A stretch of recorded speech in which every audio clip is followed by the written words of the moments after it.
일부 상장 기업의 주가가 폭락하고 있습니다. 떡이 하한가 사태로 불거진 주가 조작 의혹과 관련해 책임 공방이 이어지고 머리스 있습니다. 여사 같습니다.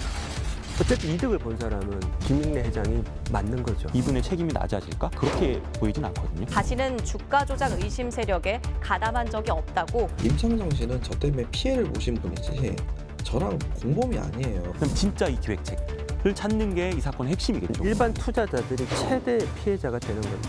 대규모 증시 작전의 정황이 드러나고 있습니다. 하루아침에 시가총액이 8조 2천억 원이 사라졌는데 투자회사 대표란 사람이 나오고 유명 연예인이 나오더니 관련된 회사의 대주주도 시선을 끌고 있습니다. 그런데 몇 년 동안 진행된 이 작전을 과연 밝힐 수가 있을까요? 이슈 더 이슈에서 그 진상과 대안을 같이 살펴보겠습니다.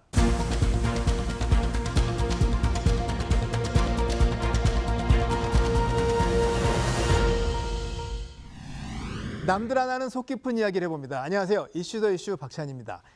이른바 SG증권발 폭락 사태, 증시 작전의 정황이 드러나는 중인데 폭로전이 이어지면서 사건의 조각들이 드러나고 있지만 3년 넘게 이어진 작전, 과연 그 기획자와 전주를 찾을 수 있을지 참 걱정입니다. 엄찬영 한양대 경영학과 교수 그리고 배태준 변호사 두 분 모시고 자세한 말씀 나눠보겠습니다. 두 분 안녕하십니까? 안녕하십니까. 자, 지난 4월 24일이죠. 몇몇 회사들의 주가가 하한가로 몰리고 시장이 놀라서 물량이 쏟아지면서 계속 폭락을 했는데 이게 또 안정적인 가격 동향을 보이던 주식들이라 참 더 놀라운 일입니다. 어떻게 됐나 모르겠어요. 이게 다 작전이라고들 얘기를 하더라고요. 누가 봐도. 맞습니까? 제가 봐서는 맞는 것 같습니다. 이게 이 종목들이 보면은 이제 이번에 하한가 사태 대상이 된 한 8개 종목이 있는데 이 종목들 자체가 굉장히 공통적인 특징이 있는 것 같아요. 그러니까 첫 번째가 일단 대중에게 잘 알려지지 않은 종목들이었고 두 번째가 이 영업이 크진 않는데 그래도 꾸준하게 영업이익이 발생했던 기업이라는 공통점이 있습니다. 안정적 가치주. 안정적으로. 그러니까 이제 이 주가 조작 세력 입장에서는 이런 이제 종목들을 얘기를 할 때 저평가되었다. 그래서 주가가 조금씩 올라가는 게 이게 주가 조작에 의해서 벌어진 일이 아니라 자연스러운 현상이다라고 시장을 속일 수가 있다라고 생각이 듭니다. 아니 근데 작전이라 하면 몇몇이 짜고 값을 올려서 그다음에 털고 나가는 게 작전인데 그렇죠. 그렇게 했어요? 여기서는 뭐 그렇게 털고 나간 것보다는 결국 이제 반대 매매가 오면서 이게 와르륵 약간 이제 뭐 이제 무너지게 된 이제 그런 거죠. 지금 구조가 좀 일반적인 거하고는 조금 다른 부분도 좀 있는 것 같기는 해요. 반대 예. 매매라 하면 이제 그 주식을 사고 판 게 아니라 이른바 CFD라고 그쵸. 이제 주식 요렇게 있는데 오르면 내가 갖고 내리면 증권사가 갖는 요 구조에서 그쵸. 예. 털고 나가면서 네네네. 이 구조는 좀 따로 보기로 하고 네네. 아무튼 짜고 값을 올린 다음에 벌어졌다면 어떻게 알려진 거예요 이게?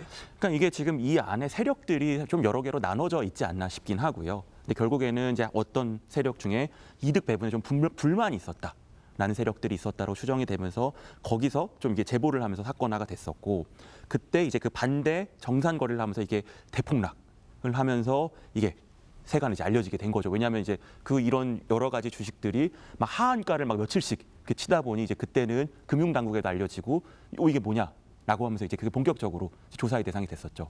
아니 그러니까 3년에 걸쳐서 꾸준히 주가를 띄웠다. 그러다 때를 맞춰서 팔았다.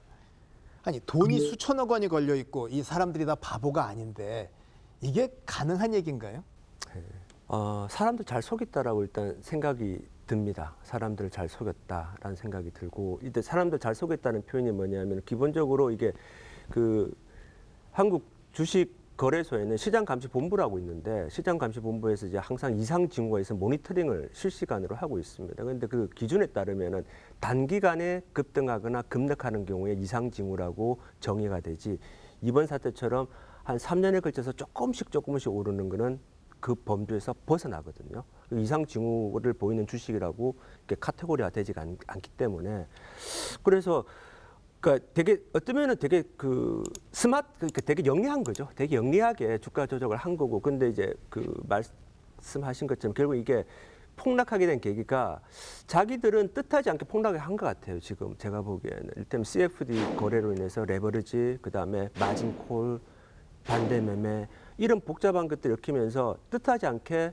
폭락을 한 것 같고, 그렇기 때문에 이제 나덕인 측에서는 이 반대 매매를 이끌어낸 SG발 매도 대규모 매도 사태가 누구의 소행이냐, 그 사람이 범인이다라고 주장하는 것 같습니다. 글쎄 이제 과연 이게 비밀이었느냐?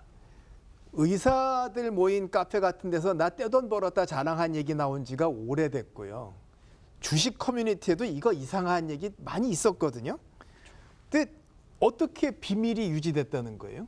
그러니까 이제 뭐 그런 말들은 돌았지만 사실 이런 증권 관련된 이런 카페들에서는 사실 말들이 굉장히 많거든요. 네. 진위 여부를 판단할 수 없는 말들이 굉장히 많고, 그래서 뭐 그냥 주가의 흐름이 그러니까 이렇게 완전히 튀거나 떨어지거나 하는 그런 것들이 보여가지고 이걸 역으로 추적해서 잡지 않는 한 그런 말들 중에 그냥 그런 말들 중에 하나였겠지였지, 이거를 막 금융당국이 막 그 상황에서 본격적으로 들어가서 이거 문제가 있다라고 하기에도 조금은 어렵지 않았을까라는 생각이 좀 들거든요. 근데 그 폭락 전에 네. 보고서가 몇 개 있었어요. 그쵸. 이거 좀 봐야 된다. 네네. 더구나 여기 8개 회사 중에 하나 서울도시가스는 대주주가 이거 우리도 이해 안 된다 그러면서 지분 판 사례가 있거든요. 이 정도면은 당연히 들여다봤어야 되는 거 아니에요? 그러니까 뭐 지금 이제 사후적으로 보면 당연히 그렇게 이건 뭔가 어쨌든 결과적으로 이거 문제가 되는 거 아니냐라고는 할 수 있는데, 근데 또 주식의 이런 패턴들이 뭐 다 일정하진 않지만 약간 이렇게 거래량이 좀 적은, 좀 이제 무거운 주식들은 사실 소수의 매매만 가지고도 이렇게 좀 튀거나 하는 경우들도 좀 있긴 하거든요. 그러니까 물론 이제 그러다 보니 그런 주식들이 많이 타겟이 되기는 하는데요. 그래서 물론 이제 그렇게 좀 아쉬운 부분들은 좀 있는 것 같아요. 아쉬운 부분들은 좀 있지만 그거를 또 그 단계에서 현실적으로 다 그런 소문들을 다 쫓아가서 잡는 게 과연 가능했을까? 지금의 뭐 금융당국이나 뭐 이런 수사당국의 여력이나 이게 가능했을까라고 하면 좀 그건 곰곰이 좀 생각해봐야 될 문제가 아닐까 싶습니다. 하긴 또 잘못 건드리면은 뭐 너 때문에 시장 망쳤다 소리 듣는 것도 있긴 하겠네요. 그렇죠. 왜냐하면 그랬다가 또 어떤 또 보도가 나면서 여기 조사 대상이다라고 해서 만약에 뭐 이게 폭락이 났는데 이게 사실은 문제가 없는 통상적인 거래다라고 하면 또 사실 시장의 반응이라는 것들이 그런 거에 또 이게 또 격렬하게 나올 수도 있잖아요. 이게 그래서 굉장히 어려운 문제인 것 같아요. 이게 항상 문제가 터지긴 하지만. 근데 이런 질문하는 분들이 있어요. 어떻게 그렇게 3년 동안 오른 게 며칠 동안에 그냥 아무 반등도 없이 저렇게 폭락하냐? 이거는 사실 특성이 좀 있는 거죠, 이번에. 네, 이게 지금 이 거래 자체가 그 약간 뭐 일반인들에게는 생소하지만 CFD라는 장외 파생 상품을 통해서 거래가 이루어진 거고, 그리고 이 CFD라는 거래가 보면은 이제 레버리지가 가능한 거래다 보니까 이게 증거금이라는 개념이 있습니다. 그 증거금이라는 개념이 이렇게 보통 이런 거래를 통해서 본인이 어떠한 포지션에 가격이 올라가는데 내가 베팅을 하느냐, 가격을 내려가는데 베팅을 따라서 이제 가격이 올라갈 경우가 내려갈 경우에 증거금을 더 보충하게 되는 그런 소위 말하는 마진콜을 받게 됩니다. 그러니까 이 경우에는 이제 가격이 올라가는 게 예컨대 가격이 올라가는 게 베팅을 했다라고 하는데 가격이 떨어지게 되면은 이제 증권사에서 마진콜이라는 것을 발생시켜서 이제 그 증거금을 추가로 현금을 더 넣든가, 또는 증권사에서 강제적으로 포지션을, 그러니까 주식을 매매시켜 버리는 거죠. 근데 주식을 안 하는 분들은 이런 기사를 보면서 저거 뭐 내일 아니다, 나랑 상관없다 생각을 사실 하시는데 이게 그렇게 간단한 게 아니죠. 증시 작전이나 가격 폭락이 전 국민에게 영향을 주죠. 그렇죠. 왜냐하면 여기에 지금 투자자로 나오는 주요 투자자 중에 하나가 예를 들어 뭐 국민연금인데, 예, 국민연금이 여기서 손실을 많이 봤다. 라고 하면 실제로 연금의 수급사들이 받는 연금 그런 액수라든지 연금 계획 이런 것들이 이제 틀어질 수도 있는 거고요. 보다 좀 큰 그림에서 본다라고 하면 한국의 자본시장이 가지는 신뢰 문제가 좀 있는 것 같아요. 그러니까 한국 같은 경우는 예전에 1960년대 뭐 4대 의혹 중에 하나가 뭐 증권 파동. 있었죠. 그렇죠. 그러면서 이거 뭔가 주식시장을 믿어도 되냐? 라는 이제 그런 얘기들이 있었고, 계속 뭔가 이게 뭐 도박판이 아니냐, 뭐 이제 이런 것들이 있다가 증권 시장이 사실 신뢰를 쌓는 속도들은 굉장히 느리거든요. 그게 20몇 년 걸렸죠. 그게 그쵸. 80년대까지 계속 이어졌잖아요. 그렇죠, 그렇죠. 거기다가 이제 한국 같은 경우는 사실은 이 국가의 경제나 제조업 규모에 비해서 자본 시장이 사실 크지는 않습니다. 뭐 이거는 뭐 여러 가지 이유가 있어요. 뭐 이제 한국의 뭐 언어적 문제라든지 뭐 규제의 문제라든지 뭐 이자율, 통화의 가치, 뭐 지정학적 위치 이런 것들이 있지만, 그래서 자본 시장의 안정성이라는 거에 대해서 항상 좀 의구심이 있죠. 그래서 그래서 뭐 코리아 디스카운트 이제 이런 얘기들도 나오는 거고, 그래서 오히려 그래서 이런 것들이 굉장히 잘 보호되고 좀 이렇게 안전하게 가야 되는데 그렇게 잘 보호하고 있다가 이렇게 한번 뻥 하고 이제 큰 사고가 터지면 또 이게 문제가 있는 거 아니냐라고 하면서 이렇게 전반적인 경제에 영향을 줄 수 있는 거기 때문에 그런 관점에서 당연히 이런 것들을 막기는 해야 되는 일인 것 같아요. 내가 투자하지 않았어도 이거 온 국민의 걱정거리라고 합니다. 그런데 3년 동안 꾸준히 주가를 띄울 수 있는 방법, 이게 사실은 투자자들을 이렇게 끌어들였는데 좀 방법이 특이했던 것 같아요. 그렇죠. 이런 주가 조작 같은 경우는 일단 기획, 그러니까 전체적인 그림을 짜는 그런 게 있고, 이제 투자자, 이제 업계 용어로 이제 전주, 뭐 전주라고 하죠. 그런 분들이 있고, 이걸 널리 알리는 스피커들이 있는 거고요. 또 이제 사람들을 모으고 실제로 이 실행을 하는, 뭐 매매 이제 실행을 하는 이런 뭔가 실행 단계 이런 식으로 이제 팀들이 나눠지게 되고요. 그래서 이 건 같은 경우는 보면 이제 뭐 증권 방송이라든지 뭐 SNS 이제 그리고 좀 불법적으로 돌아다니는 그런 리딩방 이런 데서 이 소문을 내고 그 다음에 사람을 모으고 이렇게 했었고. 또 이제 문명 뭐 연예인이라든지 좀 이게 성공한 전문 투자자들 이런 사람들이 들어와가지고 스피커 역할을 하면서 또 이게 점점점 이 규모를 키워야 되니까 다단계 형태로 해갖고 새로운 사람을 끌어들여가지고 이제 1인 매매를 하게 하고 이런 식으로 점점점 규모를 키우다가 도저히 이게 안 되는 순간 이제 반대 매매가 터지면서 와르르 무너지죠. 자, 그러면 이제 뭐 앞장서서 투자 모집하신 분은 통정 매매에서부터 자기도 시인을 하고 있고. 여기에 또 뭐 얼굴 달고 나가서 이 말씀 저 말씀 하신 분들도 아마 이미 다 잘못이 드러난 것 같아요. 근데 돈 맡긴 사람은 어떤 잘못을 책임져야 돼요? 이게 근데 돈을 맡겼다라고 해서 단순히 뭔가 위반이다. 사실 그건 아닐 텐데. 근데 이제 돈을 맡기는 과정에서 예를 들어 뭐 나의 뭔가 명의를 빌려줬다든지, 네. 아까 말한 대로 뭐 휴대폰, 뭐 이제 이런 얘기들도 나오는데 그런 거 관련돼 가지고 이제 문제가 될 수 있는 부분들이 하나가 있는 거고, 그 다음에 이 거래를 통해 가지고 내가 뭔가 이익을 봤다. 근데 그 부분에서는 이제 나오는 것들이 그러면 이게 통정매매라는 걸 예를 들어 알고 있었냐? 내가 이걸 통해서 이익을 취할 수 있는 것다라는 걸 알고 있었냐? 이제 그런 것도 이게 소위 말하는 더 나쁜 주가 조작이나 이런 데 쓰일 거라는 거에 대한 뭐 그런 거에 대한 적어도 그 이제 미필적 인식. 그쵸. 그 자세히 보이죠. 말씀해 주시죠. 그러니까 이제 내가 그냥 단순히 막연하게 뭐 이득을 볼 수도 있어. 아니면 이분이 훌륭한 투자자야라고 해서 간다라고 하면 이제 그거는 뭐 죄까지 된다 이런 건 아니겠지만 이 돈을 버는 방식이라는 것 자체가 그러니까 통정 매매 자체는 이제 자본시장법 위반이 될 수 있는 거잖아요. 그럼 그런 식의 불법적인 방법을 써가지고 가격을 조작을 해가지고 내가 이득을 취할 수 있다라는 것까지 이제 인식이 있었다라고 하면 이제 공범으로 갈 수는 있는데 이게 그러면 이제 돈을 투자했다가 잃어서 잃은데 더 나가서 증거금 메꾸라고 계속 전화 오고 하면은 피해가 아니라 오히려 가담한 죄도 된다는 얘기예요. 그러니까 이제 그런 분들 입장에서 지금 매우 속이 터지는 상황이겠죠. 나는 정말 그렇게 손해도 많이 봤는데 내가 이것까지 조사를 받아야 돼. 야는 이제 그런 현실적인 부분들이 있어가지고 거기까지 수사를 확대할 수 있을지는 사실은 잘 모르겠어요. 돈을 벌었느냐 잃었느냐가 문제가 아니라 그 알고도 가담했느냐라는 행위. 그렇죠. 거기다 남 끌어들였으면 더 큰 죄. 그렇죠. 이런 그렇죠. 얘기군요. 그렇죠. 그러니까 그런 가담 정도가 더 큰 문제가 아닐까 싶습니다. 근데 이번에 이 SG증권발이라고 하는 게 SG가 그 프라임이기 때문에 저기서 이제 실행을 하다 보니까 이름이 투매자가 돼 버렸어요. 그렇죠. 그러니까 SG는 사실은 이 사건에서 아무런 그게 없습니다. 그렇죠. 예. 마치 SG가 뭘 대단한 잘못을 한 전혀 것처럼 그건 나오는데 아닙니다. 예. 문제는 이렇게 SG발이라고 알려질 정도로 구조가 되다 보니까 이런 게 있어요. 소유권이 모호하니까 작전 세력 실체가 안 보이고요. 그다음에 콜 놓고 주문 넣고 할 때 저게 외국인으로 잡힐 거 아니에요. 그럼 작전하기 좋네요. 그러니까 그게 이제 소위 말하는 한국의 고소득자들을 유인하는 그런 뭔가 도구로 쓸 수 있는 이제 그런 게 있었지 않냐라는 이제 얘기들이 나와요. 왜냐하면 이게 보유를 하지 않기 때문에 뭐 지분 공시 회피라든지 그 다음에 이제 그런 양도세, 주식 양도세가 낮잖아요. 네네. 그러니까 이게 그렇게 금액이 절세되는 부분들이 있었고 말씀하신 대로 외국인으로 표시가 되니까 이제 고소득자들, 예를 들어 뭐 부동산이든 현금이든 코인이든 그 소득이 많은 사람들은 증권 거래를 크게 했을 때 세무조사 부담이 좀 있거든요. 그런데 이제 이거를 예를 들어 뭐 S증권도 아무런 잘못이 없지만 그 이름으로 했으면 이제 그게 안 보이는 거잖아요.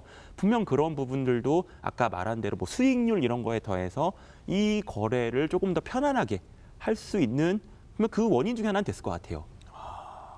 이렇게 얘기가 나니까 마치 CFD가 무슨 그 불법적인 금융상품처럼 보이는데 그거는 사실 아니잖아요. 이 불법적인 금융상품은 아닙니다. 원래 CFD의 목적성은 이게 그 리스크를 해칭하기 위해서 사용하는 용도로 네. 사용되는 건데 이게 그 모든 파생 상품이 다 그러하듯이 리스크를 해칭하기 위해서는 레버리지가 필요하고 근데 그 레버리지를 어떻게 활용하는가의 문제입니다. 그러니까 이렇게 해칭을 위해서 레버리지를 사용하는 건 굉장히 우리가 원래 선의의 목적으로 사용하는 거고 이번 사태처럼 또는 우리가 알고 있는 주식 선물 투자처럼 이 레버리지 자체를 리스크를 증폭시켜서 더 많은 수익을 거두고자 사용하게 되면 우리 투기행위라고 그러죠. 그러니까 이거는 사실 CFD 자체는 무해한 건데 사용하는 방식이 오용된 거죠. 그러니까 나쁜 일에 쓸 수 있는 금융수단은 세상에 널려 있다. 널려 뭐 있습니다. 이런 거군요. 네. 근데 시세 조정을 해서 주가를 띄운 다음에 팔고 나갔다. 그럼 여기서 작전이 끝난 거냐?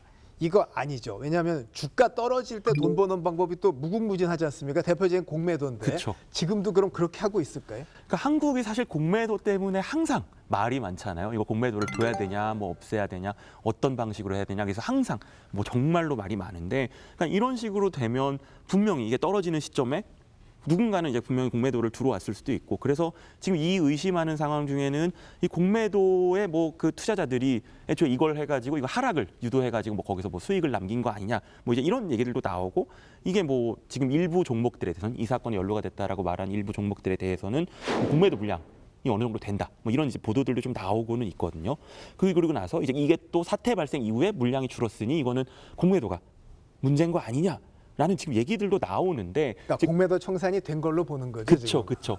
그런데 이제 그거는 이제 조사를 해봐야겠지만 일반 투자자들 입장에서는 그러니까 이런 상황에 섣불리 따라가면 안 된다라는 얘기들을 해주고 싶어요. 왜냐하면 사실 개미들이 이거를 충분한 정보를 갖고 할 수가 없거든요. 그런데 예를 들어 이게 올라가면 올라갈 때 또 떨어지면 떨어질 때 이게 문제가 있다, 조심해야겠다라고 생각하는 사람도 있지만 분명히 이 기회에 나도 좀 벌어볼까라고 이제 섣불리 뛰어드는 경우들이 있는데 그거는 제가 좀 말리고 싶습니다.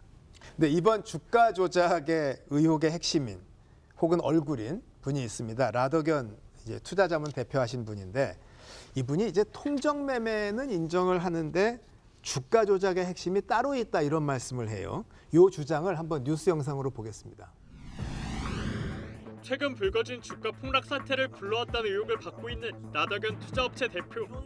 YTN 취재진과 만나 주가 조작 의혹에 대해 정면 반박했습니다. 총 1조예요. 1조짜리 종목을 제가 하루에 7%, 10% 올릴 힘은 없습니다. 남들이 장난친 것까지 제 잘못이 되어가지고 불명예스럽게 쪽팔리게 죽고 싶지 않습니다. 이번 주가 폭락 사태로 이익을 본 세력은 따로 있다며 이들에 대한 조사 필요성을 강조했습니다. 우선 키움증권의 차익 결제 거래 계좌의 반대 매매가 이번 주가 폭락 사태를 촉발했다고 주장했습니다. 또 김익래 다우키움그룹 회장이 다우데이터 보유 주식을 폭락 직전 팔아치우면서 600억 원대 이득을 거둔 건 물론 증여세 절세 효과를 거뒀다고 말했습니다. 김 회장의 승계 작업이 이뤄지고 있는데 주가가 폭락하면서 내야 하는 세금도 줄어들었다는 의혹을 제기한 겁니다. 다우데이터 주가가 올라가기 싫어하는 분들이겠죠. 그러니까 시가총액 평균을 가지고 상속세가 매겨지거든요. 증여세가 매겨지거든요. 그러니까 주가가 낮아야지만 얘들은 상속세를 적게 내고 공매도 세력 역시 이번 사태로 함께 이득을 거뒀다고 지적했습니다. 공매도까지 치는 애들은 대체 뭐 하는 애들인가? 저는 그 공매도 잔고에 계좌에 계좌주도 알아봤으면 좋겠습니다. 대체 누가 그런 800억이면은요 일반 개인들이 칠 수 있는 공매도 물량이 아니에요. 라 대표는 금융당국에 등록하지 않고 투자업체를 운영한 점과 투자자들의 동의 없이 신용 매수를 진행했던 부분에 대해선 책임을 인정하고 사과했습니다.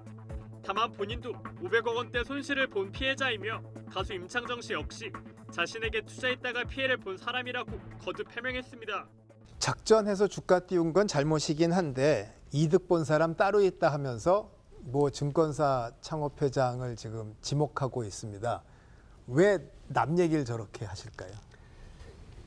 이게 아까 제가 말씀드린 좀 복잡한 게 이 라더견 씨는 분명히 주가가 올라가는데 베팅을 한 사람들이고 주가가 떨어지게 되면은 손해가 발생하는 분들이거든요. 특히 이제 레버리지까지 걸어놨기 때문에 손해가 엄청나게 많이 발생하게 되는 거죠. 그렇다면은 주가가 떨어졌을 때 자기들은 손해가 보는데 자기들은 이 사태가 주가를 떨어뜨리는데 전혀 자기들은 아무런 뭐 유인이 없다라고 주장을 하는 것 같습니다. 그런데 주가가 떨어져서 이익을 본 사람이 누구냐라고 물으면은 라더긴 씨 주장에 따르면은 뭐 김익래 회장이 가장 큰 이득을 보지 않았냐. 아니 그런데 나 회장이라는 분이 사실은 증권 방송에 나와서 좀 이렇게 하시던 분이거든요.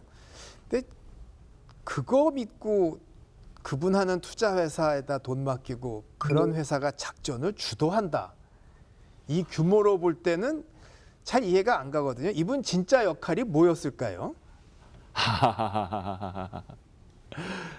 되게 어려운 어려운 질문인 것 같은데 분명히 기획이라든지 뭔가 가격을 올리고 여기까지는 맞는 것 같아요. 여기까지는 맞는 것 같은데 본인이 생각했던 역할과 이 더 큰 팀에서의 역할은 달랐을 수도 있다. 내가 총괄 기획인 줄 알았더니 일부의 단위 작전의 일부였다 이런 건가요? 그러니까 이제 본인은 모르겠어요. 이게 원래는 본인도 진짜로 주연이 맞았는데 뭐 이런 일이 벌어진 건지 아니면 이 하나의 뭔가 기획이 있고 이게 뭐 있었을 수는 있는 것 같은데 지금 이제 일단 주장하는 걸 보면 자기는 기획이 알고 보니 아니었다라고 지금 얘기를 하는 게 아닌가 싶거든요. 그럼 자기가 기획한 게 아니고 피해자면 죄가 좀 덜해져요?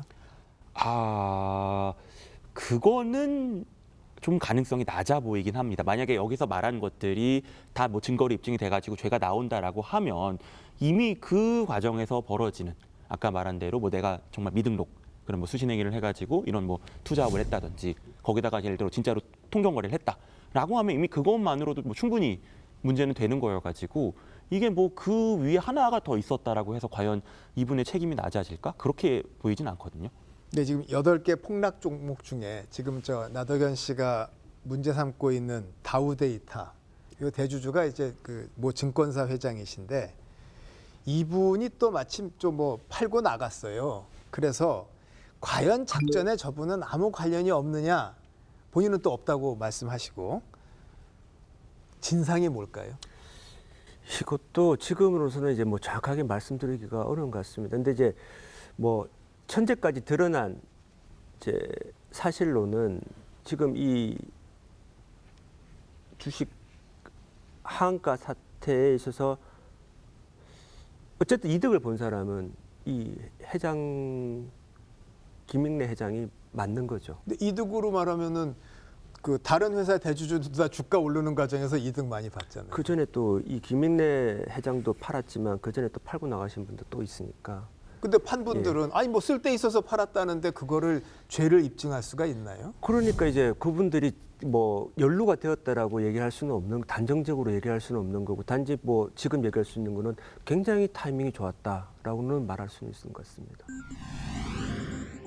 김익래 다우 키움 그룹 회장이 오후 늦게 갑자기 기자회견을 자청했습니다. 최근 주가 폭락 사태가 일어나기 직전 지주사 지분을 매도하면서 주가 조작 의혹에 연루된 데 대국민 사과를 하기 위해서입니다. 먼저 높은 도덕적 책임이 요구되는 기업인으로서 한 그룹의 회장으로서 사회적 우리를 익힌 점 머리 숙여 사과드립니다.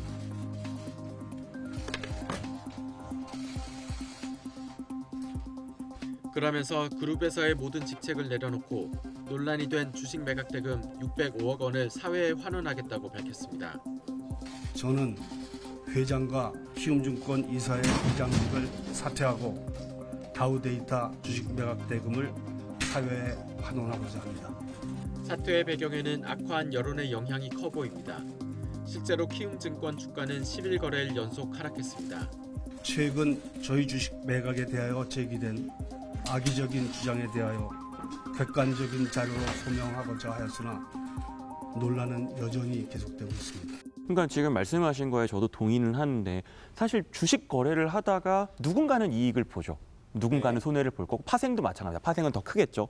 그러니까 누군가는 이익을 보고 누군가는 손해를 보는 게 이 금융시장의 그냥 원리인데 내가 어쨌든 내가 주식을 싸게 샀는데 가격이 비싸져서 내가 팔고 싶어서 팔았다. 라고 하면 그것만 갖고는 문제는 안 되는 것 같고 결국은 그 과정에서 어떠한 사전적 뭔가 의도라든지 목적이라든지 계획이라든지 이런 게 있었냐가 입증이 돼야지 이게 분명 문제를 삼을 수 있을 것 같긴 하거든요. 그러니까 이런 사실 이런 부분이 참 어려운 게 추측만 가지고 막 단정적으로 해서 누구는 이득을 봤으니 뭐 나쁜 거고 누구는 손해를 봤으니 피해자다라고 사실 그렇게 프레임을 짜기는 좀 어렵긴 하고요. 결국에는 그러니까 이제 수사기관에게 굉장히 어려운 공이 넘어간 거긴 한데 수사기관이 그거는 입증을 해야 될 그런 부분인 것 같습니다. 이게 아무튼 저 8개 회사 대주주들은 어떤 입장에서 저걸 어떻게 파악하고 있었는지 참 궁금한데 그 뭐 잘못이 있는지를 밝히긴 쉽지는 않을 것 같고 근데 이제 그냥 넋놓고 따라갔던 사람들만 억울한 거네요.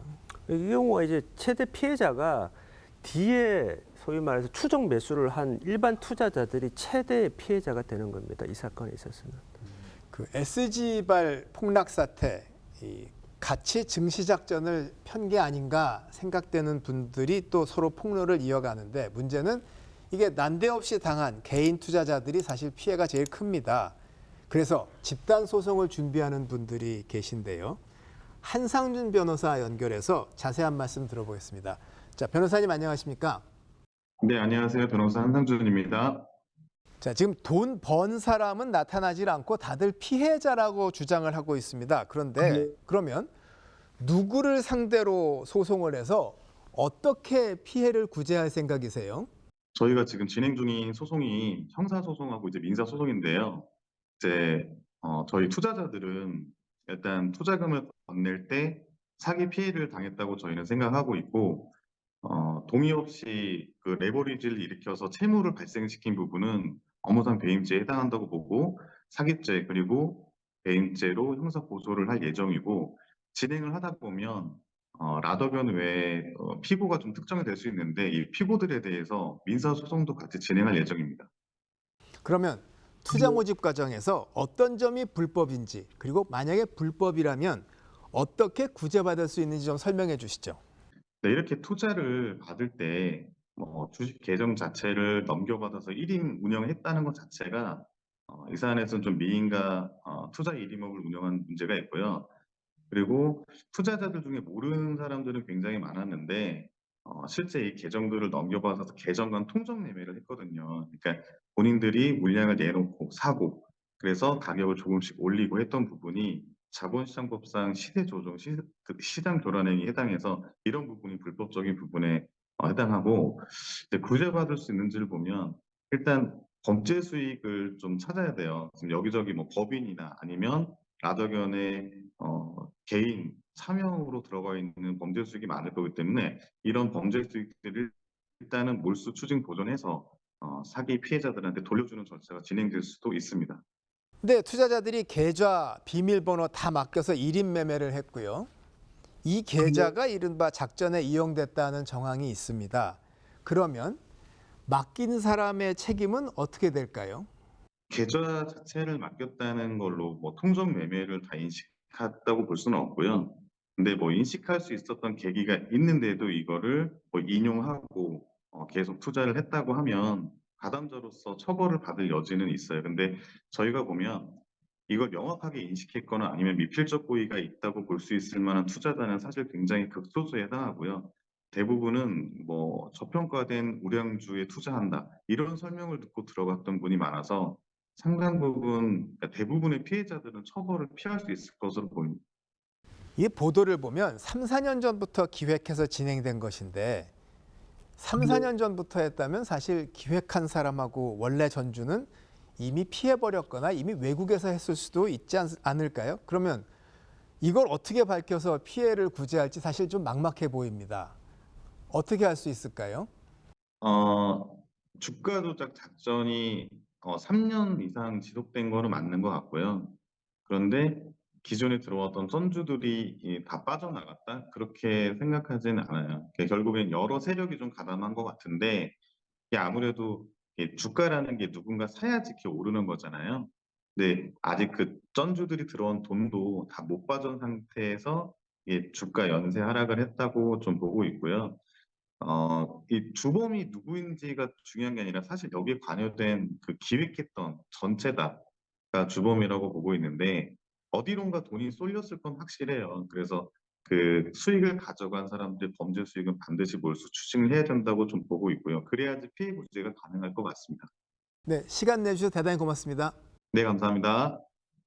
자, 이번 주가 조작 의혹에 대해서 대중의 반응이 정말 매섭습니다. 댓글을 저희가 좀 모아봤는데요. 같이 읽어보겠습니다. 변호사님 좀 2개만. 주민증을 맡겼다는 건 범죄를 행하라는 꼴. 이런 사건들은 충분히 경찰이 잡을 수 있는데 설계자만 주가 조작 세력이 아니라 돈을 댄 쩐주도 주가 조작 세력입니다. 간혹 엄청난 돈을 지닌 몇몇 쩐주들이 설계자와 약속을 어기고 뒤통수 치고 먼저 튀면 급락이 나오곤 하죠. 상당히 전문적이시네, 저분은. 말씀해 보시죠. 네, 예, 반성 없이 말도 안 되는 변명만 일삼는 인간들이 제일 얄미워. 상징적 처벌죄까지 전부 덤탱이 씌웠으며 특히 얼굴마담, 연예인, 운동선수 이 인간들. 법이 없겠냐? 처벌이 없는 거지. 좀 냉소적이네요. 근데 사실 뭐 가담을 어디까지 찾아낼 거냐 한도 끝도 없는데 뭐 언론, 증권방송, 뭐 전문 유튜버 다 책임 있어요. 왜냐하면 3, 4년 동안 경고한 사람 별로 없거든요.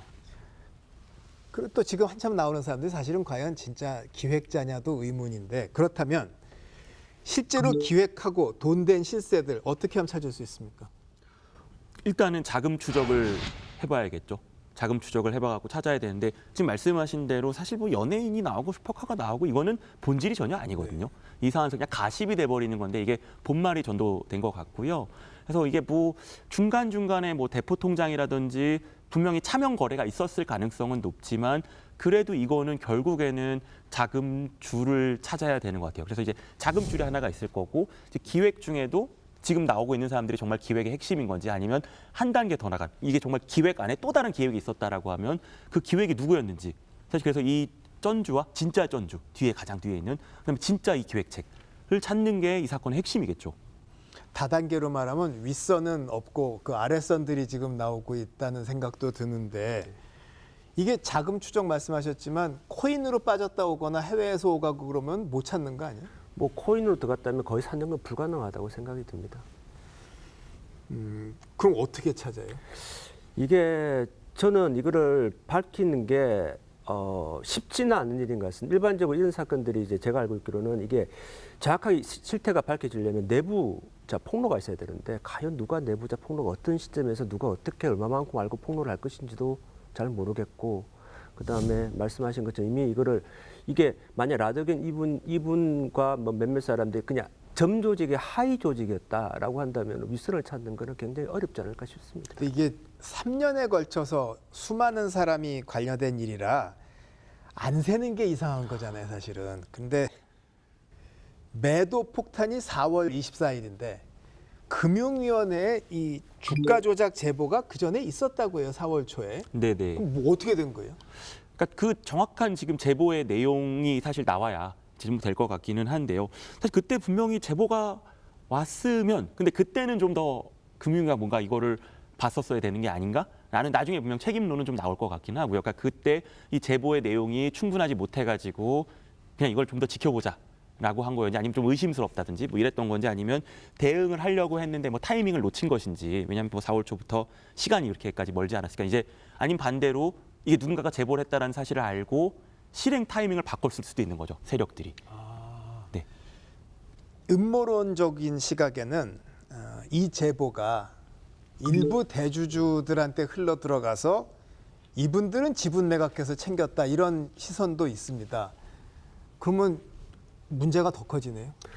만약에 그렇다고 한다면은 이게 이를테면 뭐 대규모 매도 사태 이전에 매도를 하셨던 그 대기업 회장분들은 어떻게 보면 일정 부분 공모가 될 수도 있는 가능성도 있다는 거죠. 알고서 이제 뭐 방조를 했든지 아니면 얼마만큼 협조를 했든지 그건 알 수는 없는 거지만 만약에 제보가 새어나간 것 자체도 문제고 왜냐하면 이게 공정한 거래를 위해서는 이런 제보 자체가 새어나가서 이 사람들이 먼저 대규모 가격이 폭락하기 이전에 그 매도 행위를 한다는 것 자체가 이거 자체도 불공정 거래 행위거든요.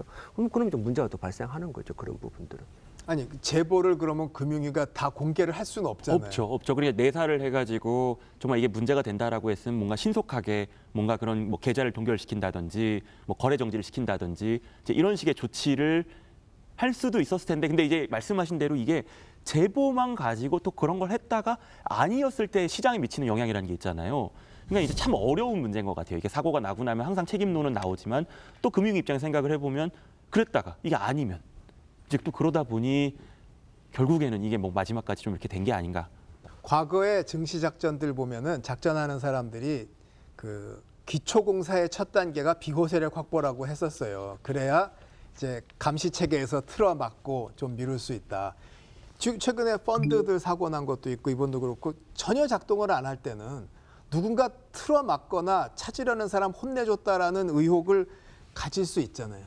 그렇죠. 이제 그런 의혹들은 있을 수 있는데, 그러니까 이게 그러니까 힘센 사람들 중에 누군가를 분명 포섭해가지고 갔을 수 있다라는 거는 저는 조금 더 높은데, 이거를 정치권이라고 약간 특정하면, 그러니까 정치권이라는 범위 자체가 약간 모호할 부분이 좀 있는 거잖아요. 그러니까 그게 관일 수도 있고, 뭐 재계일 수도 있고, 뭐 수사기관일 수도 있고, 어쨌든 본인들이 여기서 정보를 취득하고 영향력을 미칠 수 있는 사람들에 대한 그런 작업들은 계속하고 있었을 것 같아요. 계속하고 있었을 것 같은데 그게 딱 누구냐라고 하기에는 이제 그건 좀 더 이제 봐야 되는 거겠죠. 네. 그래서 이제 그 남부지검에 요거 증권범죄 수사단이 있었어요. 근데 그거를 뭐 없애라. 그러니까 이런 작전 세력이 기가 살아서 다 했다라는 시선도 있는데 어떻게 보십니까? 약간은 영향은 있지 않을까 싶습니다. 그럼 그 영향 자체 약간은 약간이면 뭐 40조 중에 한 10조 정도예요. 뭐 그것까지는 뭐 잘 모르겠지만 어쨌든 이게 약간 느슨한 면은 사실 없지 않아 있었던 것 같습니다. 이게 왜냐하면 이런 경우에 문제라는 게, 범죄라는 게, 주가 조작이라는 게 이게 아무리 감시 체계가 뭐 치밀하고 뭐 형벌이 어떻고 뭐 이렇게 하지만 이게 유인이라는 게 경제적 유인이 존재하는 한 뭐 항상 발생할 수 있는 건데, 이게 처벌이 느슨하다, 잘 적발이 안 된다, 그러면은 그 유인이 더 커지겠죠. 또 다르게 보면 뭐 지난 정권에서 그 특별조사단도 없애고 해서 작전 세력이 기가 살아서 했다라고 하는데, 그럼 이번 정권에서도 또 뭐 그러면 검사하시던 분이 금감원장 가시고 열심히 한다고 했는데 못 찾긴 마찬가지 아니냐, 이건 또 어떻게 봐야 됩니까?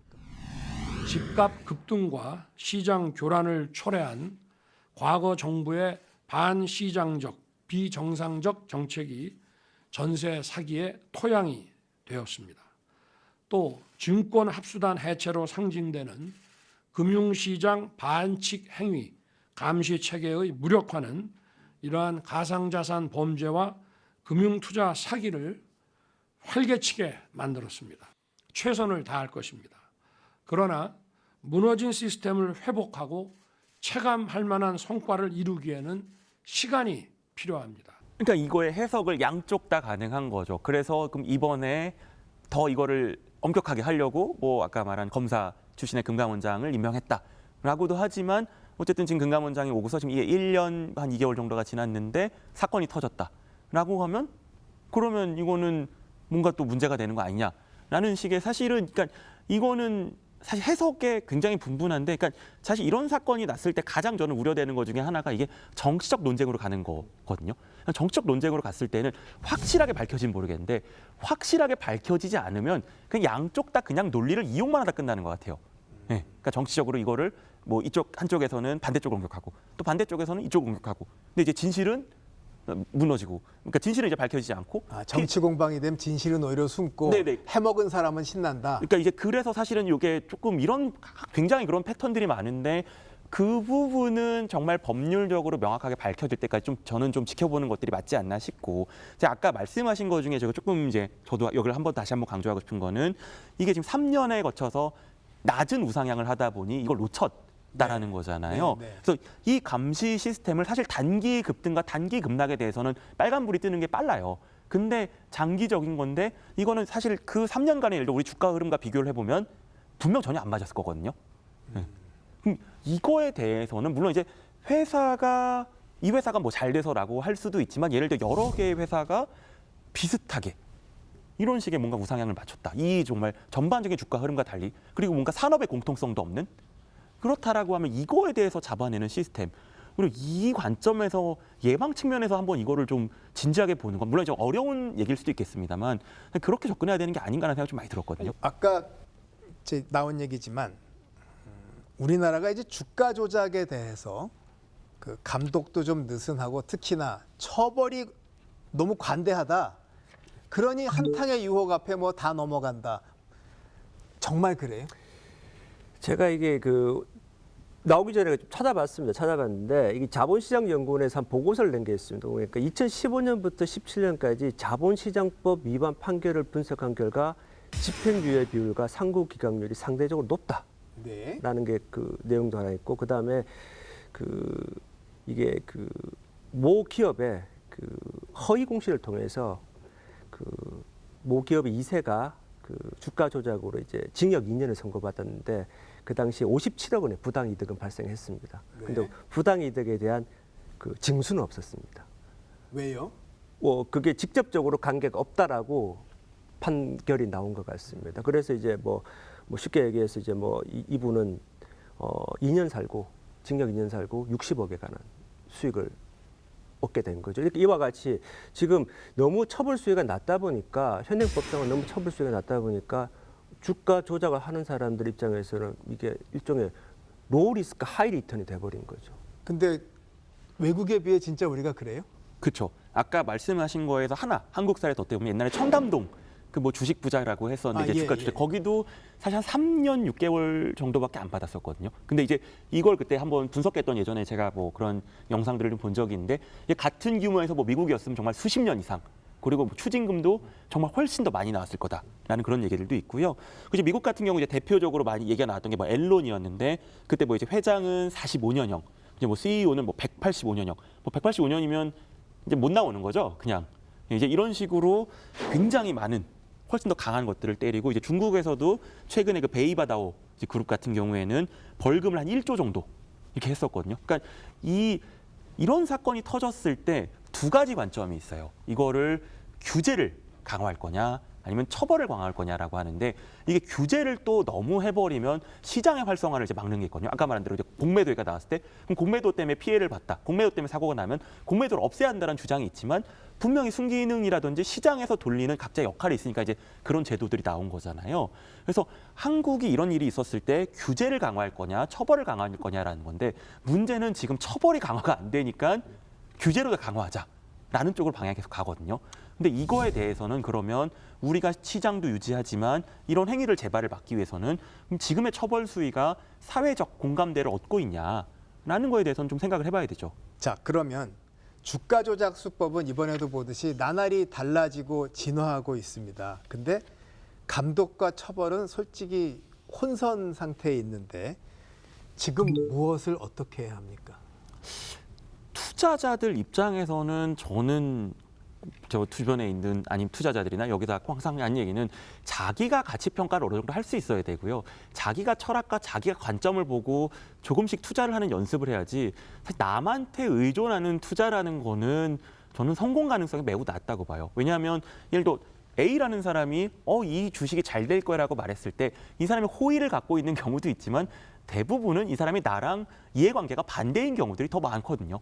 왜냐하면 이 사람은 그러니까 누군가가 이 주식을 사줘야 예를 들어 주식이 올라갔을 때 이익이 큰 거지 자기가 이 주식을 갖고 있지도 않는데 이 주식을 사라고 해서 그 사람이 이익을 봤을 때 이 사람은 얻는 이익이 없잖아요. 괜히 손해만 보면 관계만 해치는 거지.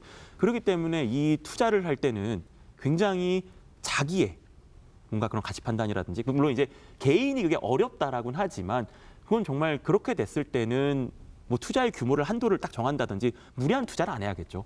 예, 이렇게 해서 뭔가 어쨌든 이런 좋은 이렇게 우상향한다고 해서 따라갔다가 사실 항상 이게 뭔가 꼭 이런 주가 조작이 아니어도 주식 예를 들어 코로나 시대에도 쭉 올라가서 따라가다가 마지막에 꼭 개미들이 상투 잡는다고 하잖아요. 그래서 떨어지면 사실 피해를 보는 정말 이제 잔디깎기를 당하는 이제 그런 건데 그래서 이런 일들이 반복되지 않기 위해서는 현명한 투자자가 되는 그런 정말 스스로에 대한 학습이 좀 필요한 게 아닌가 싶습니다. 네, 교수님.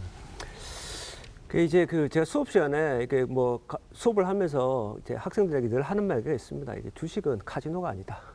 예, 이게 일확천금의 꿈은 없다.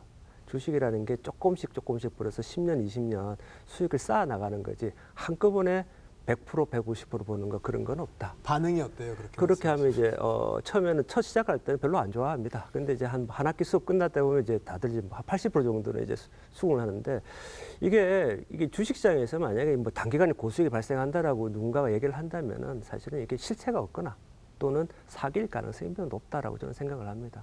그래서 아까 말씀하신 것처럼 이렇게 어떤 본인이 공부를 하고 본인이 더 뭡니까 본인 주도화해서 투자를 하는 게 저는 현명한 투자의 첫걸음이라고 생각을 합니다.